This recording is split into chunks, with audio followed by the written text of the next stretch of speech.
My name is Vince Guthrie. I farm and ranch with my dad, and I run a feed business on the side. Well, things between my wife, me and my wife, our marriage was falling apart bad. I was a workaholic. I had a lot of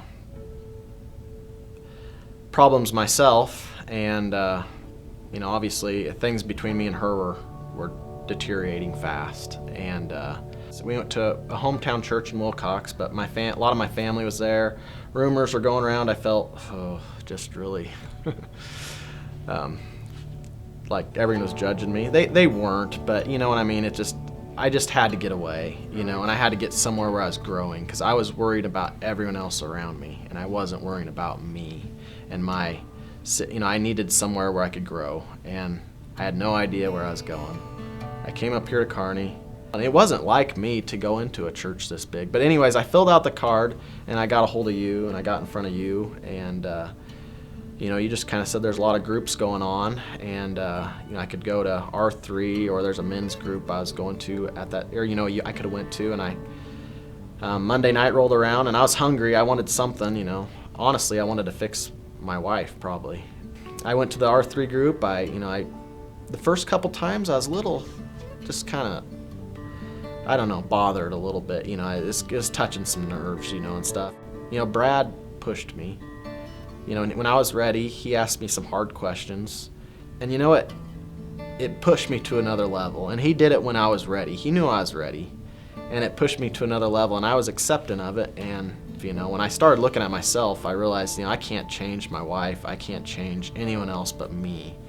And to get unstuck, I say, you got to die to self. You have to want it bad. I wanted it bad. I wanted to get better bad.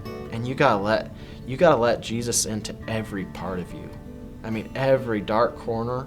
I pray even all the time that God just shines his light on every part of me, and there's doesn't let any darkness. I pray that the light exposes all the darkness in me, and he searches my heart for what grieves him, like David said, and reveals it to me so that I can work on it. So, you gotta want it bad to get unstuck. You gotta want to get better, and it is. I don't. It's complete obedience, and it's waking up in the morning, and I'm putting Jesus first today. You gotta forgive yourself. That's maybe the hardest thing you'll ever do, is forgive yourself for what you've done. And who am I to not forgive myself? Jesus was the perfect sacrifice.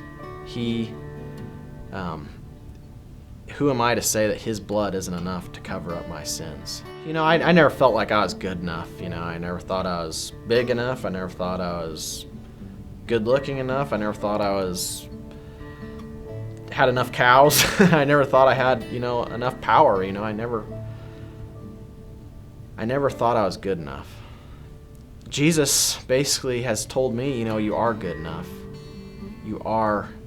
I made you a certain way. Now own it, Take a hold of what I've given you, own it, and use it for me, When I started looking at myself and started changing myself, God just opened up so many doors. It's just like, my hope isn't in my wife. My hope isn't in my marriage. My hope is in Jesus. And when I realized that, you can't control what other people do. You can't control all your circumstances. All you can do is control how you handle them, and when your hope is in Jesus, you have someone that's not going to let you down.